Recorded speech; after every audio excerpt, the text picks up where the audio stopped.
குழந்தை வரம் தரும் திருவள்ளூர் காட்டுச் செல்லியம்மன் கோவில் பற்றி தெரியுமா?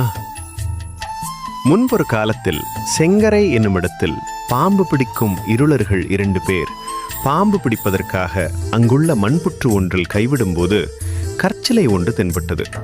உடனே அவர்கள் சென்று ஊர் மக்களை அழைத்து கொண்டு வந்து அந்த புற்றினை இடித்து பார்த்தபோது அதனுள் செல்லியம்மன் சிலை இருந்தது. அம்மன் சிலையை ஊருக்குள் கொண்டு சென்று பிரதிஷ்டை செய்ய மக்கள் முயற்சித்த போது ஒரு சிறுமியின் உடலில் அம்மன் வந்து ஒவ்வொரு அடிக்கும் காணிக்கையாக ஆடு கோழி வேண்டும் என்று கேட்டார். அந்த காணிக்கை பாதியிலேயே நின்று விட்டதால் மீண்டும் அம்மன் காட்டுக்குள்ளேயே சென்று விட்டாள். இதனால்தான் இந்த அம்மனுக்கு காட்டுச் செல்லியம்மன் என்ற பெயர் வர காரணமானது. காலப்போக்கில் அம்மன் சிலைக்கு மேல் வேத கொடி ஒன்று படர்ந்து அம்மனுக்கு அது ஒரு குடையாக மாறியது. வேத கொடியே குடையாக மாறியதால் இந்த அம்மனுக்கு கோபுரங்கள் கிடையாது.